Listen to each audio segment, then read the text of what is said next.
मैं डॉक्टर जोशी। हम लोग नितिन क्लासेस में भारतीय पंचांग के बारे में पढ़ रहे थे। पंचांग में हम लोगों ने वार के बारे में पढ़ लिया, मास के बारे में, और इस वार और मास तो पढ़ चुके हैं। अब इसके अलावा तीसरा जो अंग है ना, पंचांग का 5 अंग होने चाहिए, तीसरा है तिथि। तिथि किसे कहते हैं? तिथि जैसे हम कहते हैं दिन, भाई कल है, परसों है, तो आज कौन सी तिथि है, इस तरह से, है ना। तो तिथि कैसे बनती है? तिथि शब्द, तिथि जानना जरूरी है, क्योंकि पंचांग में ये तिथि के हिसाब से सब कुछ होता है। तिथि किसे कहते हैं? इसका कैसे उत्पत्ति हुई है तिथि शब्द की? अर्थ धातु से ती प्रत्यय लगा अथवा तिन प्रत्यय से इस तिथि व शब्द बना है, जिसका अर्थ होता है गति या चलना।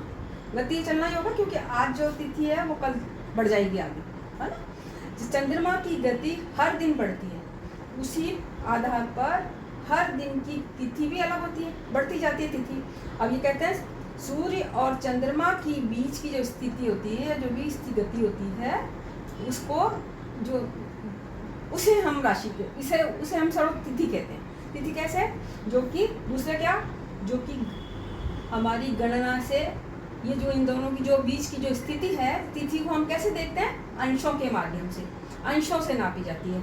इसमें गज और फुट वाला हिसाब नहीं चलता, इसमें चलता है कला विकला, भी आपको बताएंगे।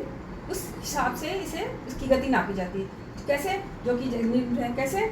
60 विकला बराबर 1 कला, 60 कला बराबर 1 अंश, 30 अंश बराबर 1 राशि, और 12 राशि बराबर 1 भयचक्र। जो डेट हम पढ़ चुके हैं ना पहले, सब पता है। तो अगर हमें इनको जो सी इनकी गति को नापना होगा, तो हम इसके आधार पे नापेंगे। ये 360 डिग्री का है ही। अच्छा, अब इसी में क्या है? 2 पक्ष होते हैं।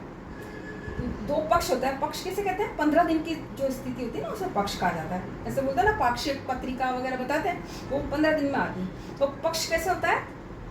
30 तिथियों को हम 2 पक्ष में बांटते हैं। कैसे बांटते हैं इनको? 30 तिथियां तो 30 हैं, उनको कैसे बांटेंगे? तो कहते हैं अमावस से जो बढ़ता हुआ चांद होता है, उसको तो बोलते हैं शुक्ल पक्ष, शुक्ल पक्ष। और जो पूर्णिमा से जो होगा, घटेगा जो चांद, उसको बोलेंगे कृष्ण पक्ष। इस प्रकार से 2 पक्ष होते हैं। अच्छा, अब हम पक्ष में से तिथि को कैसे निर्धारित करते हैं? तो देखिए, ये है सूर्य और चंद्र की स्थिति, ये पृथ्वी की स्थिति, है ना। सूर्य, चंद्र और पृथ्वी। अब जब ये सूर्य तो बढ़ेगा 30 दिन में 1 अंश, एक, है ना, 30 दिन में 1 राशि। और चंद्रमा होता है, वो तो हर 2.25 दिन में राशि चेंज करता रहता है।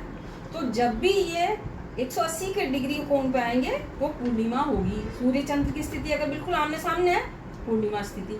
और अगर मान लीजिए 0 डिग्री से दोनों शुरू हुए हैं, दोनों 0 से हुए हैं, फिर पृथ्वी आई बीच में, तो इसमें चंद्रमा दिखाई नहीं देगा, तो वो होगी अमावस्या। अमावस्या तिथि कहलाएगी, ठीक है ना। 180 डिग्री होगा तो पूर्णमासी, और अगर 0 डिग्री से दोनों शुरू होंगे तो अमावस्या। तो 2 पक्ष हो गए ना, पूर्णिमा और अमावस्या, ठीक है।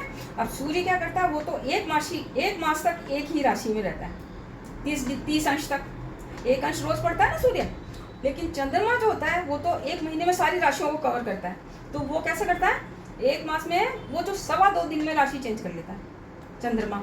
तो इसी के आधार पर इसकी तिथियों का निर्धारण होता है। वो तिथियां हैं 30, प्रतिपदा से शुरू होकर, और अमावस्या पूर्णिमा वो 30 तिथि है, वो हम आपको अगले उसमें बताएंगे। आज के लिए इतना काफ़ी। आपने समझ, और जो अगर चीज़ समझ में नहीं आए, आप कमेंट बॉक्स में लिखिए।